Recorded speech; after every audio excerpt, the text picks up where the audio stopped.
Le royaume d'Israël du Nouveau Testament 1. Sur quoi est-il fondé? Sur le nom de Jésus-Christ, comme fondement du royaume d'Israël du Nouveau Testament.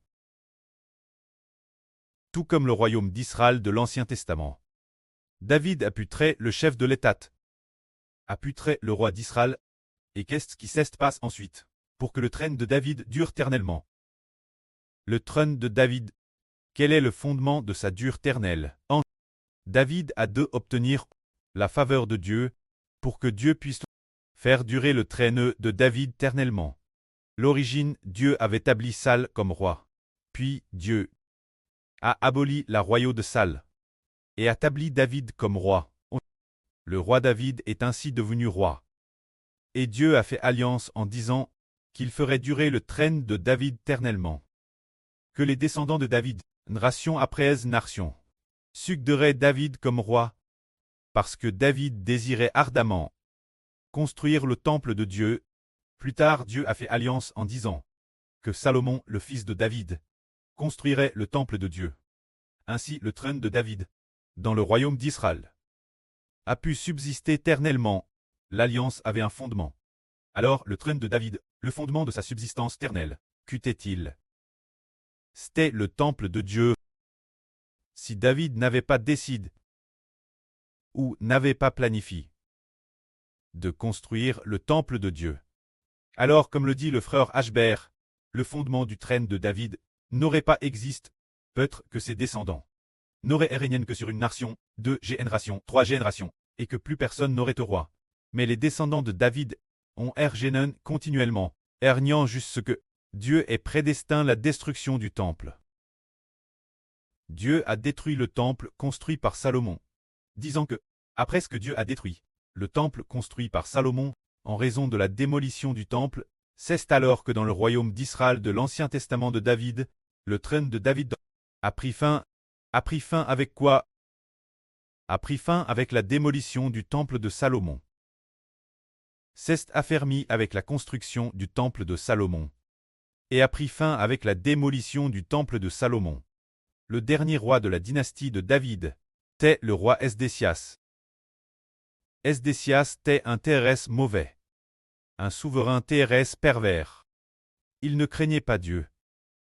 Adorant toutes sortes d'idoles. De plus, les descendants de David, nation après nation, la plupart des rois, adoraient des idoles. Ainsi, ceste accumule la colère de Dieu. Ainsi, bien que les descendants de David aient fait le mal nation après nation, Dieu a tout de madame, cause de David, et parce que le temple était encore Jérusalem.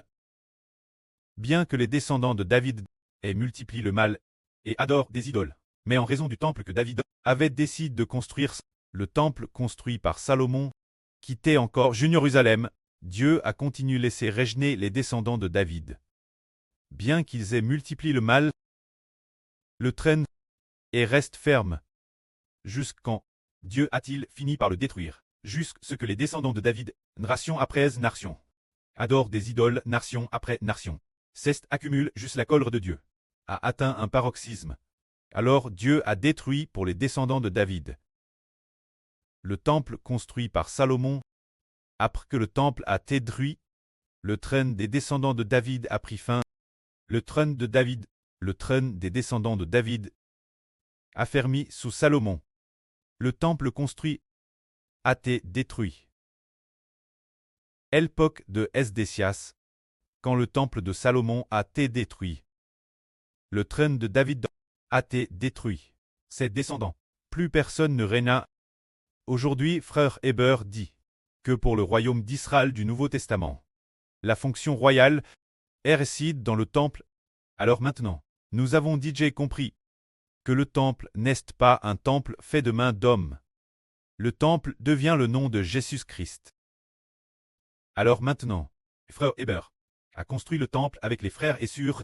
Alors le pré a dit prédestin, ce que notre trône soit affermi. Alors comment l'affermir davantage? C'est par le nom du Seigneur Jésus-Christ, qui doit parmi les enfants du royaume d'Israël. Très magnifique, frères et sœurs, voyez, cause du nom du Seigneur Jésus-Christ. Cause de son nom, nous pouvons ressusciter des morts et obtenir la vie éternelle, frères et sœurs, comprenez-vous? c'est notre foi en Jésus, qui devient finalement la foi au nom de Jésus-Christ. Car les apôtres, dans l'écriture qu'ils ont crite, disent ainsi. L'écriture crite par les apôtres, par exemple, le Seigneur Jésus-Christ, l'apôtre Jean le plus bien-aimé, l'évangile de Jean qu'il a crite, c'est le témoignage de Jean. Arrive au chapitre 20. Jean dit ceci. Ces choses ont écrites, on ment, afin que vous croyiez que Jésus est le Christ, le Fils de Dieu. Et qu'en croyant qu'il est le Christ, le Fils de Dieu, vous ayez la vie par la foi en son nom, on va et obteniez la vie éternelle. Nous croyons DJ que Jésus est Dieu, est le Fils de Dieu. Alors tu as DJ cru, sans aucun doute. Alors nous pouvons, par la foi au nom de Jésus dans notre bouche, en confessant de notre bouche le nom de Jésus, obtenir la vie éternelle.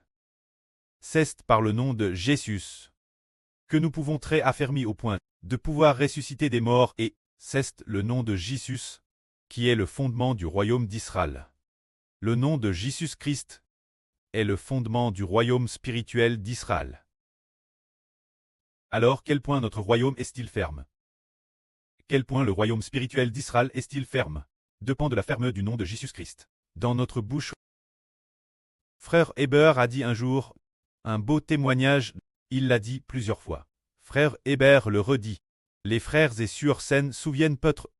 Et frère Hébert a reçu le nom du Seigneur Jésus-Christ qui donne la vie. Pour quelle raison? Un jour frère Hébert avait les yeux fermes. Alors une voix est sortie de l'intérieur de frère Hébert. Parlant de sa bouche, c'était la propre voix de frère Hébert. Mais elle ne venait pas de l'esprit de frère Hébert. En disant cela, je suis le Seigneur Jésus qui donne la vie. Alors le frère Hébert est devenu celui qui a obtenu, appelle le Seigneur Jésus qui donne la vie. C'est parce que le frère Hébert, envers le nom du Seigneur Jésus-Christ, avait un ardent désir de le défendre, faisant tout son possible pour le défendre. Le nom du Seigneur Jésus. Finalement, le frère Hébert a obtenu le Seigneur Jésus qui donne la vie. Puis 1 an plus tard, le frère Hébert prêchait la vie. Quelle en fut la fin? Le frère Hébert est devenu souverain sacrificateur. Le souverain sacrificateur devrait appartenir au Seigneur Jésus, mais cause du nom de Jésus-Christ. Le frère Hébert est devenu souverain sacrificateur et a obtenu le nom du Seigneur Jésus-Christ. Alors, le nom du Seigneur Jésus-Christ est le fondement de la nation d'Israël. Tout comme le roi David dans l'Antiquité. Au début, les frères et sœurs voient que David était un roi plein de sagesse et d'intelligence. Quel point était-il sage? Peu de temps après être devenu roi, il a décidé de construire un tabernacle pour Dieu. Ce moment-là, il n'avait pas encore décidé de construire le temple de Dieu. Il n'avait pas encore cette intention. Mais il avait dit Jérusalem dresse un tabernacle, tout comme Mose, comme le tabernacle dresse par Mose autrefois. Il a dressé le tabernacle. Peu après être devenu roi, il a dressé le tabernacle. Jérusalem, le tabernacle de qui? Le tabernacle de l'Éternel Dieu. Il a alors demandé au peuple et aux sacrificateurs de transporter l'arche de Dieu. Depuis un autre endroit, de la transporter l'eau. David avait construit le tabernacle. Mais David, lors du transport, ne savait pas qu'il fallait faire porter l'arche par les sacrificateurs. Mais a plus utilisé des buffles pour transporter l'arche. Les buffles ont alors tribu. Et Dieu a fait un homme, nomme Uza. Cause de cela, David n'osa plus continuer transporter l'arche. Mais 3 mois plus tard, David a entendu dire que l'arche était dans la maison d'un homme, dans la maison d'Obed-Édom. L'arche était chez Obed-Édom. Pendant 3 mois, et Dieu a béni Obed-Édom. David a alors compris que pour transporter l'arche, on ne pouvait pas utiliser un char buffle, mais qu'il fallait la porter sur l'épaule des sacrificateurs, ou sur l'épaule des Lévites. David a donc envoyé les sacrificateurs et les Lévites porter l'arche de Dieu sur leur pôle. Ainsi, ils ont transporté l'arche dans le tabernacle de Dieu. Lorsque l'arche fut transportée dans la tente que David avait construite, déesse lors, le trône de David fut affermi. Mais il n'y avait pas longtemps qu'il régnait. Continuant à régner, probablement continuant à régner. Quelques années plus tard, un jour, David a décidé. Il savait que Dieu avait permis David l'Éternel avait permis David d'avoir un traîneau TRS ferme, que toutes les nations n'osaient pas attaquer David, et qu'elles craignaient David. Il a alors compris que c'était cause de l'Éternel. David a donc dit, « Je veux bâtir un temple pour y doser l'arche de l'alliance de Dieu. » Ainsi, la première fois David a construit le tabernacle de Dieu. Pour y abriter l'arche de l'alliance, quelques années plus tard, il décida de construire un temple. Un temple magnifique, pour y doser l'arche de l'alliance de Dieu. On peut voir que ce roi était vraiment un roi le plus glorieux de tous les temps. Si bien que le Seigneur Jésus-Christ est aussi appelé celui qui s'assirait sur le traîneau de David pour régner. C'est parce que David, rempli de sagesse, a construit le tabernacle de Dieu. La première fois, il a construit le tabernacle de Dieu. La deuxième fois, il voulait construire le temple de Dieu, mais Dieu a dit que parce que David avait fait trop de guerres et tué trop de gens, c'est pourquoi David ne pouvait pas construire le temple de Dieu. Mais Dieu, parce que David avait cette intention de construire le temple de Dieu, ce qui était très bon. Alors Dieu fit une alliance avec David, disant qu'il ferait subsister le trône de David pour toujours. Plus tard, Dieu a promis de laisser Salomon le fils de David construire le temple. Construire le temple de Dieu. Aujourd'hui, le frère Eshber a dit avec les frères et sœurs construit le temple spirituel du Dieu de la Nouvelle Alliance. Ce temple spirituel, construire le temple de Dieu, c'est édifier des chants. Construire le temple de Dieu, c'est composer des louanges. Construire le temple de Dieu revient bâtir le royaume de Dieu. Maintenant, nous comprenons encore mieux que dans ces chants, il faut proclamer le nom du Seigneur Christ, pour rendre le temple plus solide, pour rendre le royaume spirituel plus ferme. Ainsi notre royaume prospérera sûrement. La prospérité réside dans le nom du Seigneur Jésus-Christ, qui doit être magnifié dans la bouche de tous les frères, afin que le nom de Dieu, par le nom du Seigneur Jésus-Christ, soit glorifié. Quoi que nous fassions, nous proclamons le nom du Seigneur Jésus-Christ, car le précleste a fait une alliance. Lui et le Seigneur Jésus-Christ seront ensemble pour toujours et jamais. La puissance du précleste, l'Esprit Saint du précleste, pour toujours et jamais, demeure dans notre pré. Le Seigneur Jésus-Christ. Le Seigneur a dit expie pour tout Israël. Pour tout l'Israël de la Nouvelle Alliance. Le Seigneur Jésus-Christ, athée par le frère Eshber, et tous ceux qui appartiennent aux enfants du frère Eshber, les enfants de la Nouvelle Alliance, absolument tous les enfants, crucifient.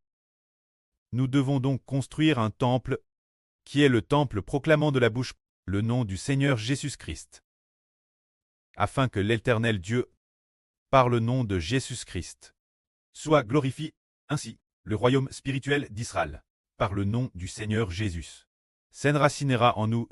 Grâce cette solidité, Dieu sera fermement au milieu de nous, et nous pourrons vaincre toutes les nations. Que la gloire soit auprès et au Seigneur. Amen.